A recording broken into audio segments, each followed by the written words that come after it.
Greetings from Southern Yankee Homestead. I'm Paul, and this is our homestead. So we're going to be revisiting the greenhouse today because, well, it's a hot day, but unfortunately I need to water the greenhouse. And before I do that, I want to pull our potatoes out.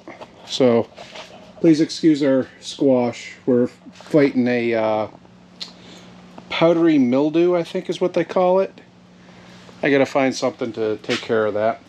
We do have some basil coming in here, but our potatoes are mixed in with all these carrot seeds that kind of self-propagated, and the beets really need to be watered. But as you can see, our potatoes are done. So we're gonna go ahead and harvest our potatoes and start getting those all set up. I'm not bringing the camera in here because that has an overheating problem out in ambient air. Yeah, we'll salvage what we can for carrots. That ain't gonna be one of them. Oh, that might be one of them.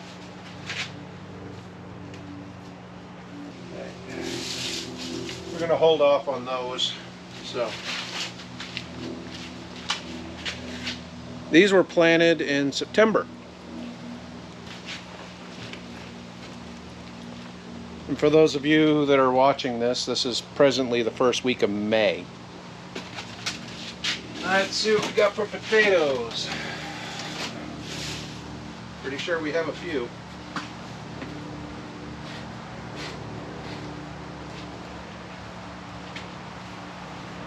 Oh, wow, okay.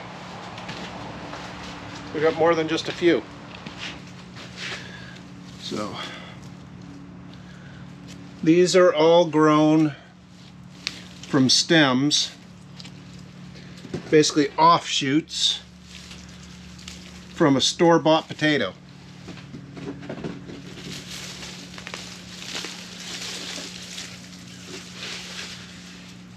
Any more hiding there?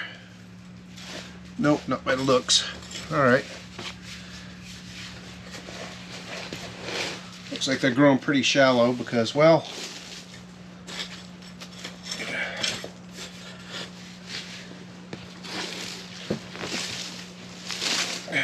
oh, hey, if I get that?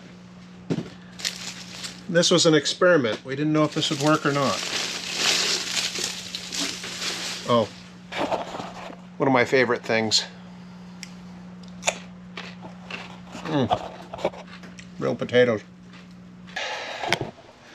For about 4 potato eyes, maybe 5 that we just threw in the ground, didn't know if they were going to work. That's a pretty good haul. We'll have to try this again this winter and see if we can do it a little differently so we can maybe get some more potatoes out of it.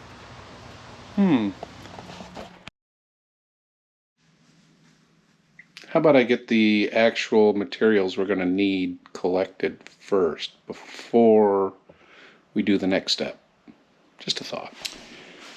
So I went around and collected all the ingredients. You already know we're using carrot tops. We're also going to need garlic, salt, a little bit of pepper, a good quality olive oil. This is Terra de Lisa olive oil. Your Sam's Club brand 1 gallon has no flavor to it, and I don't even actually believe that's olive oil, but to each their own. Some good olive oil. You're going to need lemon juice. I don't have any, so we're going to use some lime juice. And you're going to need some kind of a nut.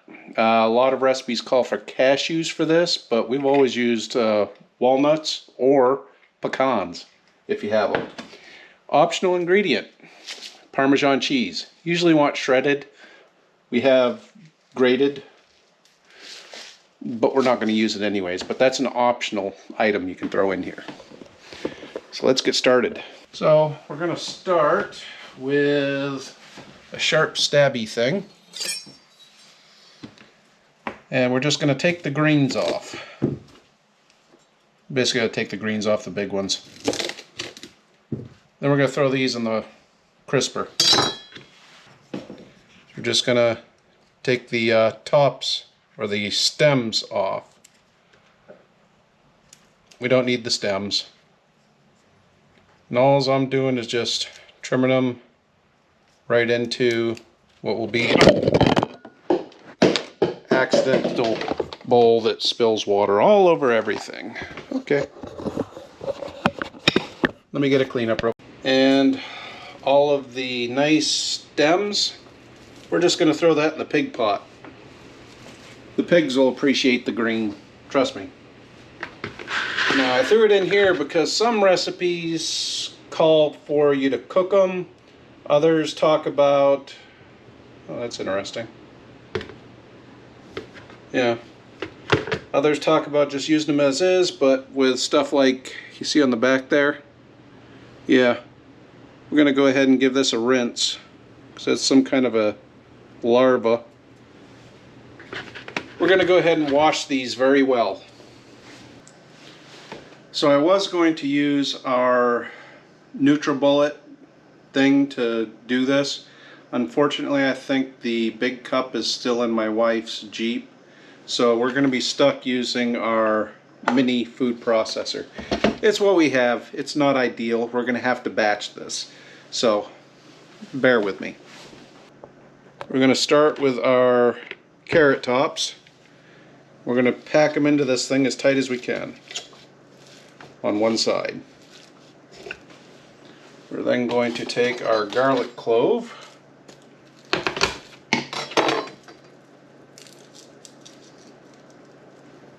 throw it in there on the other side.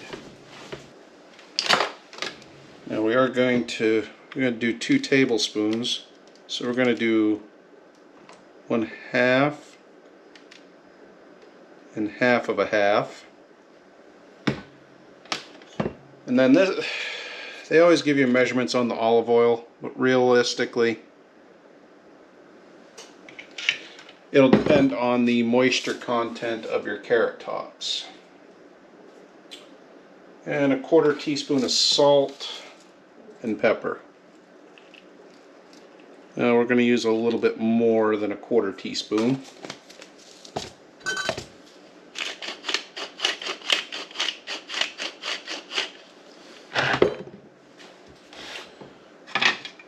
Not putting our walnuts in yet. All right. See if this old girl works.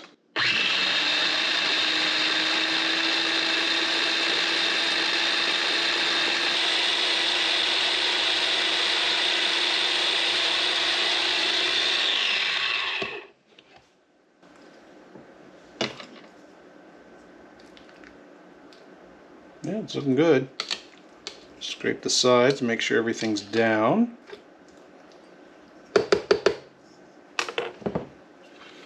Just a splash.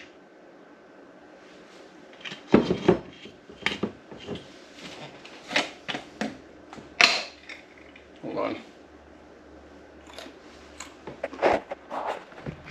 Alright, they're not salted. About that much.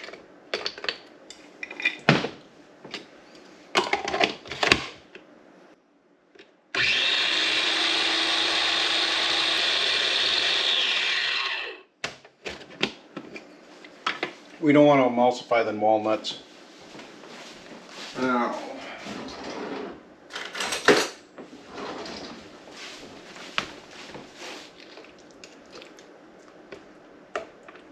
then again, we do want to grind them up a little bit more than that.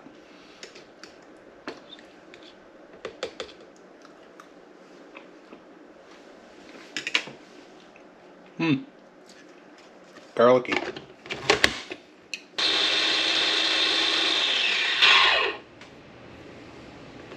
Should be good. Now this will be a little more chewier than a usual basil. Pull that.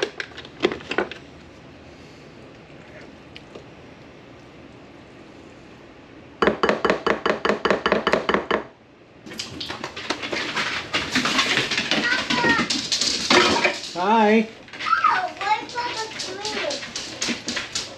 And with that, we have carrot top pesto. Hope you enjoyed this video. Please like, comment, and subscribe. And we'll see you on the next one. Bye.